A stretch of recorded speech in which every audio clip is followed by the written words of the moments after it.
C'est le leitmotiv des chefs d'État. Nous avons décidé aujourd'hui, après avoir tenté par tous les moyens de négocier avec les putschistes, nous avons décidé que si nous n'avons pas le choix, ce sera par la force que la mauvaise force sera vaincue.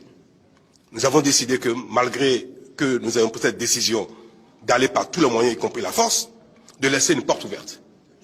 Il est encore temps pour ceux qui sont là aujourd'hui, ou tout à l'heure, ou demain, de se retirer pour que ce ne soit pas par la force qu'on leur fasse entendre la raison.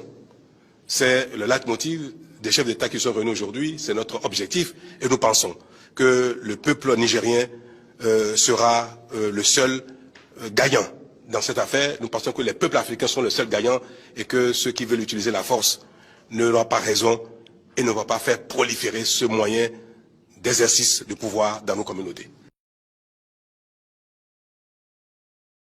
Côte d'Ivoire. La Côte d'Ivoire fournira un bataillon et a pris toutes les dispositions financières pour l'opération. Si elle doit durer 3 mois, les provisions seront faites au niveau budgétaire pour que nos soldats et nos officiers qui participeront à cette opération ne manquent de rien. Donc la Côte d'Ivoire est prête et je viens de donner instruction au chef d'état-major général des armées de commencer la mobilisation de ces troupes pour leur participation à cette opération de la CEDEAO. Je voudrais indiquer que ces décisions sont collectives, sont celles de la communauté des États de l'Afrique de l'Ouest. Ce ne sont pas des décisions qu'il faut attribuer à un État, que ce soit le Nigeria ou la Côte d'Ivoire ou le Bénin. Ces 3 pays déjà ont indiqué leur capacité de participer à cette opération. D'autres pays le feront bientôt. Donc la conférence des chefs d'État tient à le faire. De nos plus hautes autorités, j'ai l'insigne honneur de donner une lecture du communiqué conjoint numéro 001 du Burkina Faso et de la République du Mali. Communiqué dont la teneur suit. Les gouvernements de transition du Burkina Faso et du Mali ont appris par voie de presse les conclusions des sommets extraordinaires de la Communauté économique des États d'Afrique de l'Ouest, CEDEAO, et de l'Union économique et monétaire ouest-africaine, UEMOA, tenue le 30 juillet 2023 à Abuja, sur la situation politique au Niger. Les gouvernements de transition du Burkina Faso et du Mali, 1.